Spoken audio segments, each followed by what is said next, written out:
Eto, mainit na balita.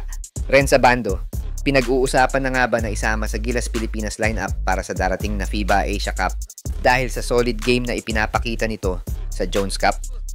Ano nga ba ang maitutulong ni Renz sa sistema ni Coach Tim kung sakaling makapasok siya sa Final 12 ng ating Gilas National Team? Para sa iyo ba, karapat dapat bang maisama si Renz sa ating national team? Pero bago yan, like and subscribe lang mga kabady para sa latest basketball news and highlights. Tahimik pero epektibo. Ganyan ang naging performance ni Renz Abando sa unang dalawang laro ng Gilas Pilipinas sa 44th William Jones Cup, dahilan para mapag-usapan siya bilang isa sa mga posibleng maisama sa Final 12 ni Coach Tim Cone para sa darating na FIBA Asia Cup ngayong Agosto. Sa dalawang laro kontra Chinese Taipei Blue at Japan, nag-average si Abando ng 11 points, 47.6% field goal shooting at 33.3% mula sa 3. Bukod pa rito, nagrehistro rin siya ng 4.0 rebounds kada laro, kabilang na ang 2.5 offensive rebounds, isang indikasyon ng kanyang hustle at pagiging aktibo sa ilalim. Noong July 13 kontra Chinese Taipei Blue, naglista siya ng 11 points sa 5 of 10 shooting, may isang 3 sa halos 23 minutes na paglalaro. Kinabukasan, kontra Japan naman, muling umiskor si Abando ng 11 points sa 5 of 11 shooting na may isang 3 rin sa mas maikling 20 minuto.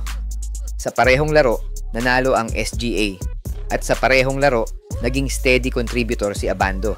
Ang pinakakapansin-pansin sa kanya ay ang efficiency at consistency. Hindi siya nangangailangan ng maraming bola o isolation plays para makaambag. Marunong siyang gumalaw ng walang bola, mabilis sa fast break, marunong mag-rebound sa offensive end, at may tiwala sa kanyang spot-up shooting. Kung pag-uusapan ng sistema ni Coach Tim Cone, swak na swak si Abando bilang isang versatile wing. Kayang maglaro ng multiple positions sa depensa at sa opensa naman, pwede siyang maging floor spacer o finisher sa mga ball movement plays.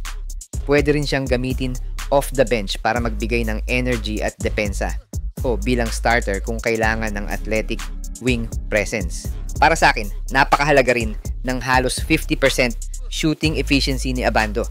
Sa international games kung saan mababa ang possessions at dikit ang laban, di pwedeng magtapo ng bola at dito siya nakakalamang. Dagdag pa ang kanyang offensive rebounding na nagbibigay ng second chance points para sa Gilas. Pero may mga aspeto pa rin na kailangan niyang ayusin. Sa dalawang laro, wala pa siyang naitalang free throw attempt na maaaring senyales ng kakulangan sa pagiging aggressive sa atake. Wala rin siyang assist so far, kaya may puwang pa sa playmaking at decision making. Pero overall, malaki ang naitutulong niya sa team kahit wala sa kanya ang bola. Habang papalapit ang FIBA Asia Cup, wala pang final lineup si Coach Tim. Pero kung ang pagbabasehan ay energy, hustle at efficiency, Renz Abando ay dapat lang maisama sa listahan. Hindi man siya ang magiging main star ng Gilas, pero sa ganitong klase ng international tournament, ang mga role players na gaya ni Abando, tahimik pero maaasahan, ang kadalasang nagiging X-factor. Subaybayan natin ang games ng SGA sa 44th William Jones Cup dahil dito na siguro magbabase si Coach Tim kung isasama ba niya si Renz sa kanyang Final 12. Para sa iyo ba, karapat dapat bang maisama si Renz sa ating national team?